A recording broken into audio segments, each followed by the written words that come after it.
Good day, everyone. Welcome to this lecture on skin histology and its role in understanding the diseases of the skin. Skin diseases affect millions of people worldwide, ranging from mild to self-limited conditions to severe and life-threatening diseases. For us to develop effective treatments and preventive strategies for skin diseases, we need to understand the underlying histologic changes that occur in the skin. We know that the skin is one of the largest and the most complex organs in the human body, and the skin plays a crucial role in protecting us from the environment, temperature regulation, and facilitating sensory functions. To fully understand the intricate mechanisms that allow the skin to carry out these functions, we need to delve deeper into the microscopy of skin histology. So in this lecture, we will explore the complex structure of the skin at the cellular and tissue level, and we will examine the different types of skin cells. We've already talked about this superficially during one of our earlier lectures, but we'll be talking about these things in much greater detail for this session. We'll also be talking about their functions and interactions with each other and how they contribute to the overall structure and function of the skin.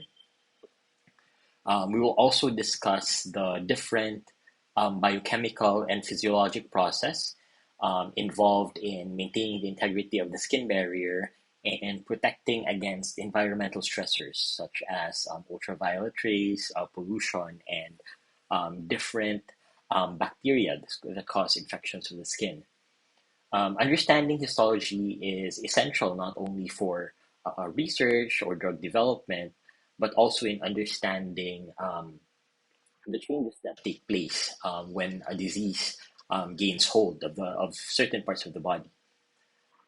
And by gaining a deeper understanding of histology, we can identify um, specific targets or specific modalities for drug development, and we would be able to design more effective um, diagnoses and develop new strategies for and technologies for skin regeneration and wound healing. Okay? So the integumentary system, or the skin, covers practically the entire surface of the body and is continuous with mucous membranes that line the internal structures of the body. This would include the digestive system, the respiratory tract, the genitourinary system, among others.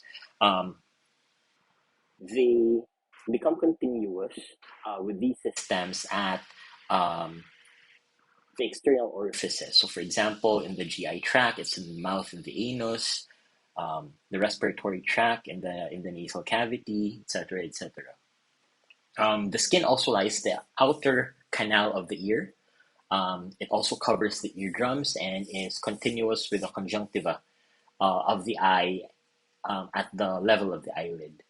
So we know that the skin is composed of two layers. The outer stratified squamous keratinized epithelium, and we call this the epidermis, and it overlies a connective tissue layer, which is known as the dermis. Okay?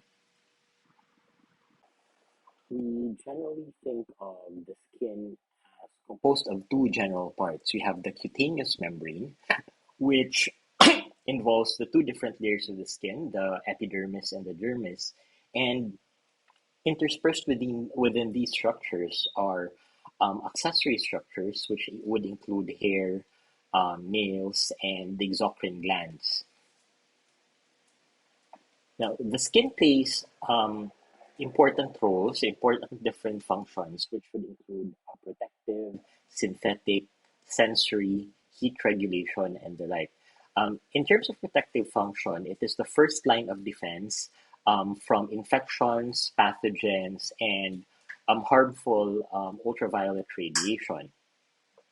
Um, the skin also plays a very important metabolic role in that upon exposure to ultraviolet rays of the sun, derivatives of the cholesterol molecule in the skin helps in the synthesis of vitamin D, which is crucial for the absorption of calcium and phosphates. skin can also manufacture a melanin pigment. This pigment is produced by melanocytes and is handed off to keratinocytes, which protects our body from the harmful effects of radiation. Um, Free nerve endings of the skin also allows an individual to feel pain, touch, and temperature. And this usually works in conjunction with the nervous system to involve involuntary and voluntary actions. The skin also plays an important role in the regulation of temperature, in that um, the body can produce sweat, and the body can also regulate blood flow to the surface, and both mechanisms help in regulating the temperature of an individual. In very hot climates or in very hot temperatures, the blood vessels of the dermis dilate, which would allow more blood in the area and allow heat to escape to the surface. In contrast, if the temperature is too cold, then the opposite takes place. The dermal blood vessels constrict, which prevents blood flow to the area and prevents heat from escaping.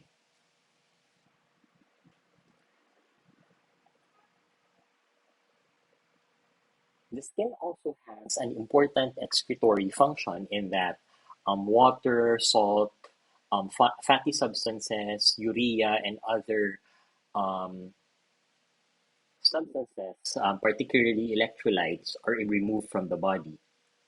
Um, the skin also produces, aside from sweat, it also produces sebum, which makes the skin smooth.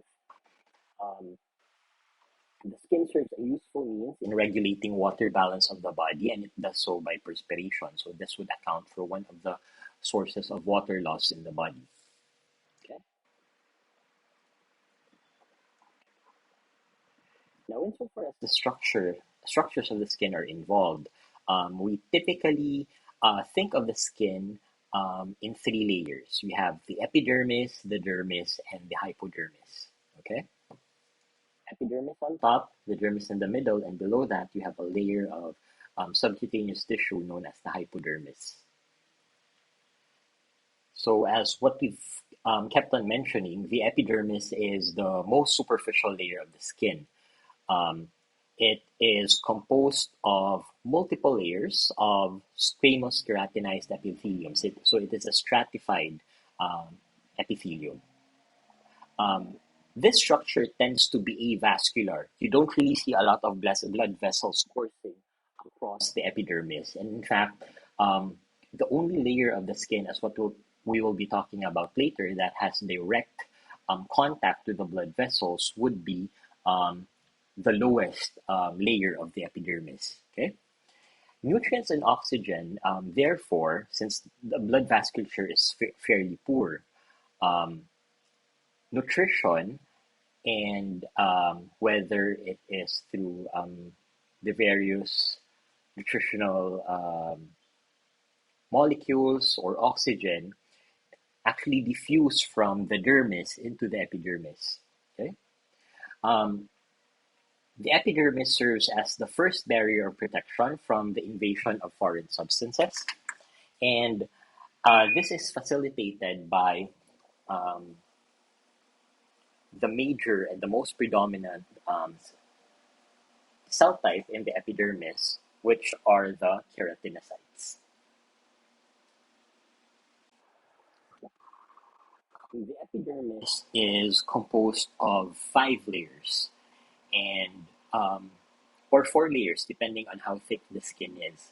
So in thick skin, we have five layers, and going from the top to the bottom, or from the surface to the innermost layer of the epidermis, you have the stratum corneum, you have the stratum lucidum, the stratum granulosum, stratum spinosum, and then you have the innermost layer, which is known as the stratum basale or the stratum germinativum. Okay? The stratum basale is composed of germinal cells, or cells that are necessary that are frequently dividing to replenish um, the cells in that tissue. So the stratum basale is composed of germinal cells, hence the name germinativum, and this is necessary for, again, the regeneration of the different layers of the epidermis. So these are mitotically active cells, divide and push cells towards the surface.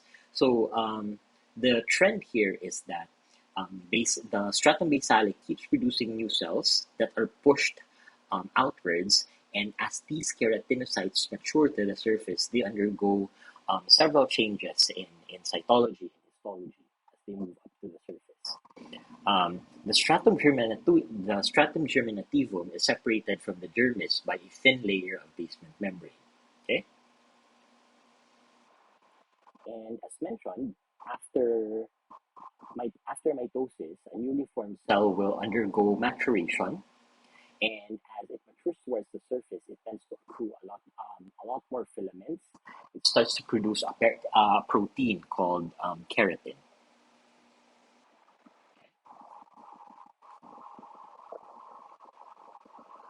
Now, one histologic feature of the stratum basale is that they tend to form finger-like structures known as epidermal ridges. The stratum germinativum also forms ridges in the epidermis, which is the basis for the formation of fingerprints. This is the reason why, even if we try to attempt to abrade the skin, um, we'll still retain fingerprints because of these structures in the germinativum layer, which are known as the epidermal ridges. Um, the stratum basale also forms finger-like growths into the dermis, and we call these the dermal papillae. Um, these dermal papillae serve to increase the area of the basement membrane, and um, they strengthen the attachment between the epidermis and the dermis. Okay, the layer on top of the stratum basale is known as the stratum spinosum, or the spiny layer. So the cells in the stratum germinativum that divide and move up to the next layer um, soon begin to accumulate structures known as desmosomes. Okay, and we know that desmosomes are responsible for connecting adjacent epithelial cells to one another. Okay, the presence of these desmosomes on the stratum spinosum provides the characteristic prickly appearance of this layer, hence the name stratum spinosum, or the prickle cell layer. Okay, so again, the cells of the stratum spinosum arise from the division of cells in the stratum basale that are pushed up. Okay, this, unlike the stratum basale, which is composed usually of only um, one layer, the stratum spinosum is composed usually of 8 to 10 layers of keratinocytes. And again, the most important thing to remember here is that these keratinocytes are bound by desmosomes. Superficial to the stratum spinosum is the stratum granulosum, also known as the grainy layer. Okay, so as the cells of the stratum spinosum mature and move up, they are characterized by the accumulation of keratin. And this process of keratin formation is known as keratinization. Okay? Keratin comes in the form of bluish granules in the cytoplasm, and we call these granules keratohyalin granules. So they have a granular bluish appearance in the cytoplasm. Aside from containing keratin, these granules also contain lipids, um, which forms a chemical barrier that makes the skin waterproof. Okay, so um, the lipid component of the stratum granulosum will work in hand in hand with the mechanical linkage of cells in the stratum spinosum um, to make the skin a waterproof barrier. And this is crucial to prevent the loss of fluids in the body. Now, the stratum lucidum is a layer that is present only in thick skin but is not present in thin skin. So the stratum lucidum is usually found in areas of the body uh, which have a thick surface, particularly the palms of the hand and the soles of the feet. As mentioned, the stratum lucidum, lucida, or clear, um, represents a transition from the stratum granulosum to the stratum corneum. Okay, so we no longer see um, the keratohyalin granules in this layer. Okay. Now, the most superficial layer is known as the stratum corneum, and this is also known as the horn layer. So it is the outermost layer of the epidermis, and essentially what you see here are dead keratinocytes or corneocytes, and as they are dead, they no longer contain nuclei and organelles. They just contain a lot of the keratin and a lot of the lipids that were accumulated in the granular layer. Now, um, this layer is quite thick, and it is responsible for um, majority of the for much of the thickness of the epidermal layer. It's usually composed of 15 to 20 layers of keratinized cells. Okay, and the process whereby keratinocytes mature and move up to the surface, ultimately leading to the production of dead cells in the surface that are ultimately sloughed off, is a process known as desquamation. Okay, so it's a balance of maturing and dead cells balanced with the germinal activity of the stratum basale. So now that we have these layers out of the way, we can differentiate skin into two types based on their thickness. You have thick skin and you have thin skin. The thick skin is predominantly found in the palms of the hands and the soles of the feet, and they're composed of all five layers: basalis, spinosum, granulosum, lucidum, and corneum. The stratum corneum is very thick. Okay, it's composed of a lot of dead cells, and they tend to have very well developed stratum granulosum. Okay, and it would appear under the microscope as very blue. Okay, in thick skin, the dermis tends to be thin, and they usually have no hair and sebaceous glands in the dermis. Thin skin, on the other hand, is composed of only four layers. Okay, they do not have the stratum lucidum. The stratum corneum is not as thick or not as prominent compared to thick skin, and the granulosum is less developed. Okay? This is the predominant type of epidermis in the body. And in contrast to thick skin, thin skin has a thicker underlying dermis. Okay, and within the dermis, you have a lot of hair, sebaceous glands, and other adnexal structures. Now, as mentioned in one of our lectures before, when we talked about epithelia, the skin is composed of different cells. The predominant cell type in the skin is known as the epidermal cell, or the keratinocyte. Okay? The keratinocytes are responsible for keratin formation. Okay, and again, we have to emphasize that the production of keratin begins at the stratum granulosum. Okay, um, they again are formed of different layers, five layers, and these cells um, divide, mature, and die out over a span of 2 to 4 weeks. Okay?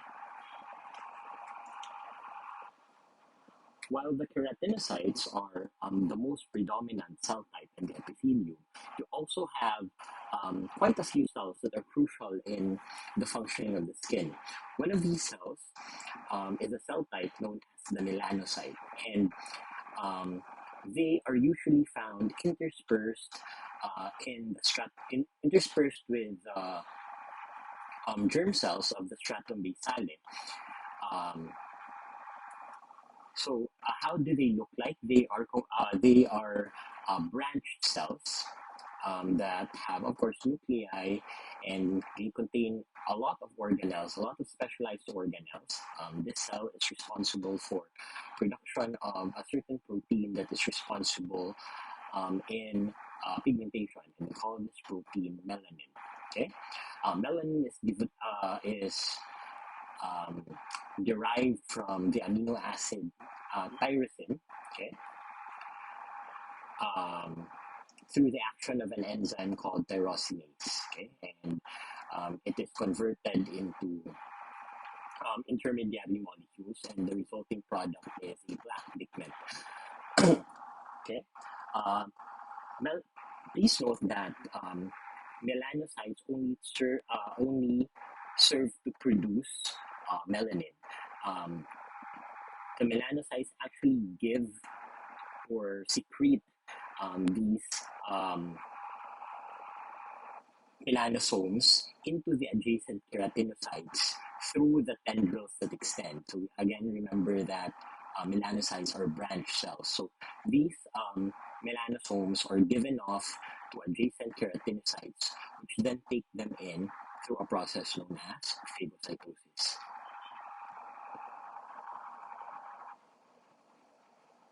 Now, the Langerhans cells are um, important components of the immune system or the adaptive immune system.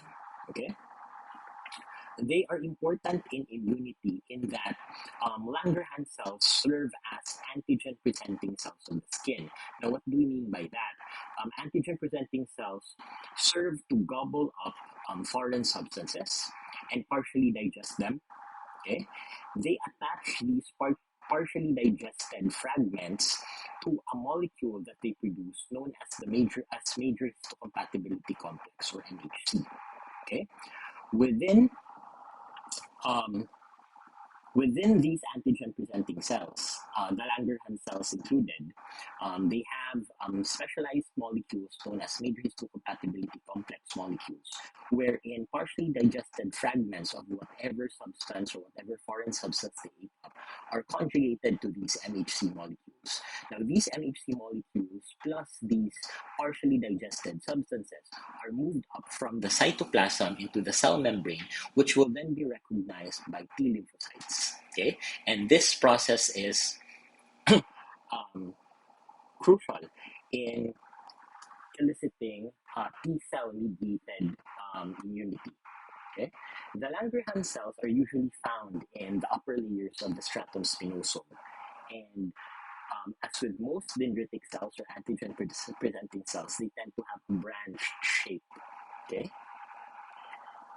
they make up a significant minority of the cells in the epidermis, around 3 to 8%.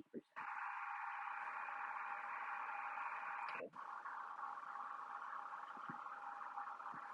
You also have another cell type that is found in the epidermis, and this is known as a Merkel cell. The Merkel cells are found in the basal layer, and they are modified epidermal cells. Okay? They are responsible for um, they serve an important part in sensation because they function as touch receptors. Okay? Now, moving on to the next layer of the skin, we have the dermis. And in contrast, you only have two divisions of the dermis. You have the papillary layer and you have the reticular layer underneath. Okay? The upper part of the dermis is known as the papillary layer. The lower part is known as the reticular layer. Okay? The papillary layer, or the papillary dermis, contains blood vessels, and they have two very important functions. The first function is to support the epidermis with nutrition and oxygen. We have to keep in mind that the epidermis is avascular. It does not have a direct blood supply. So it's actually through the diffusion of the blood from the papillary dermis that serves to support the nourishment of the epidermis. secondly, the dermis functions to provide a network for thermoregulation because depending on how constricted or dilated the superficial vessels of the skin are, this will lead to increased or decreased blood flow. And essentially, it serves as a control mechanism for retention or escape of heat. The superficial dermis or the papillary dermis also contains sensory nerve endings, and we call these structures Meissner's corpuscles. Meissner's corpuscles, and they are mechanoreceptors. They are receptors that serve to detect light touch. Okay? Underneath the papillary dermis, you have the deeper layer, also known as the reticular dermis. Okay, reticular dermis, and the reticular dermis is composed of dense, irregular connective tissue. Okay, um, the reticular layer is important in providing structural integrity to the skin. Okay, it provides strength and elasticity as well as housing other important structures of the skin like the hair follicles, the sebaceous glands, and um, other adnexal structures in the skin. They also contain larger blood vessels, lymphatics, and nerve fibers. Deep to the dermis is another layer known as the hypodermis or the subcutaneous layer. This lies below the skin and again provides stability, structural stability. Note that the dermis is not as tightly anchored to the hypodermis as the dermis is to the epidermis. So the hypodermis is capable of allowing separate movement and is connected to the reticular layer of the dermis by connective tissue fibers. Okay? The distribution of fat in the hypodermis is dictated by hormone levels and the distribution of hormones in the body, and can be reduced by not just metabolic utilization of these fats, but also through cosmetic surgical approaches like liposuction or lipoplasty. Okay?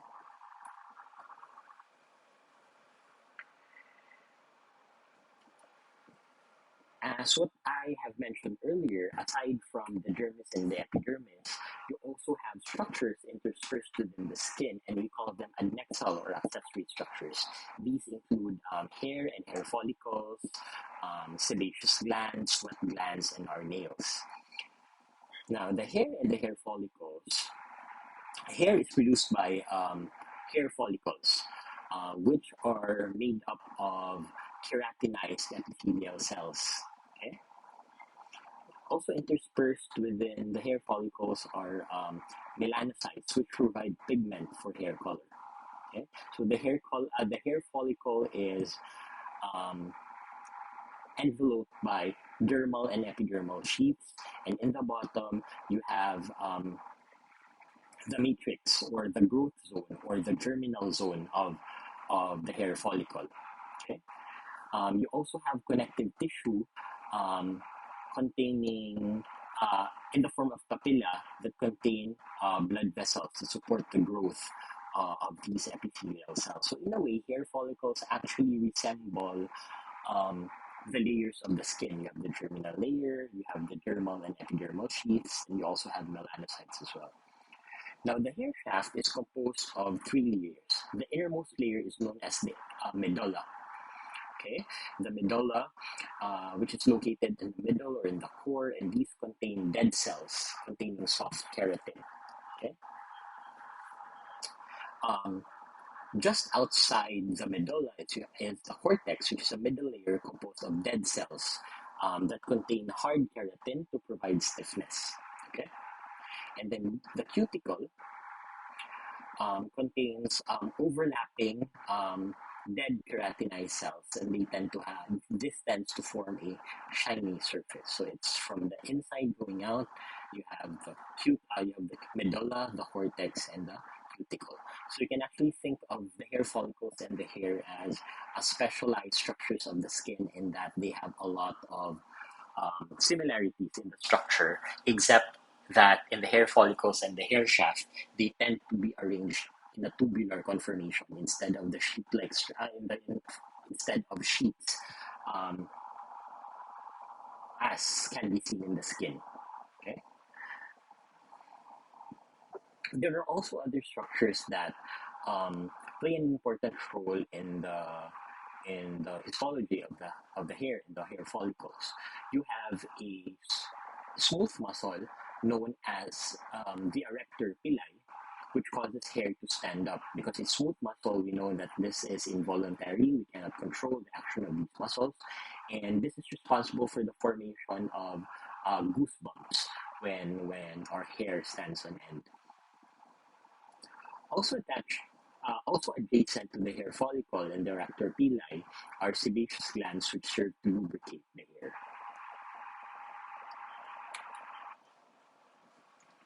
Now the nails protect our fingers and toes, and like the skin, like the hair, they are composed of dead cells that are packed with keratin. Okay, please note that certain metabolic disorders can change how the nails look like. For example, certain mineral deficiencies like iron can change the appearance of the nails. Okay? Production of the nails occur in a deep epidermal fold near the bone, and we call this the nail root. Okay? The part of the nail that is visible um, is known as the nail body, and it overlies um, a very vascular layer known as the nail bed. Now, there is a tail present at the base of the nail, and we call this the lunula. Okay?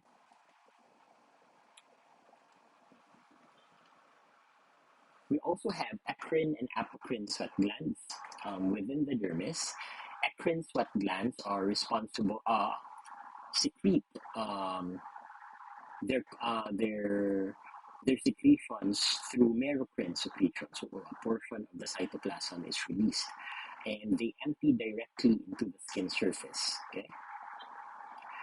Practically all portions of the body, especially in the palms and soles, are covered with eccrine sweat glands, and they produce a clear, watery secretion, which is composed mostly of water with some electrolytes and waste products. Apocrine sweat glands, on the other hand, do not empty directly into the skin. Instead, they empty into the hair follicles. And we see this in areas like the armpits, the groin, and the nipples. In contrast to the eccrine sweat glands that produce a fluid secretion, watery secretion, apocrine sweat glands produce a viscous, cloudy secretion, and this becomes an important breeding ground for certain bacteria. This is the reason why in areas where apocrine sweat glands are abundant, they tend to they are prone to developing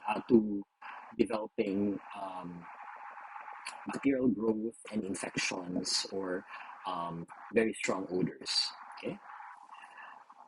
Included within the secretions of the apocrine sweat glands are pheromones, which are responsible for sexual attraction. The apocrine sweat glands are hormonally driven.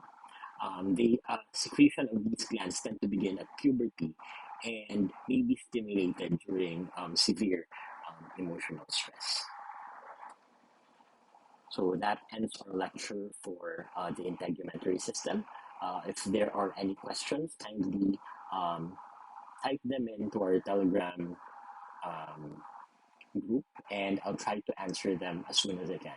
Thank you very much. I will see you on the other lectures. Bye bye.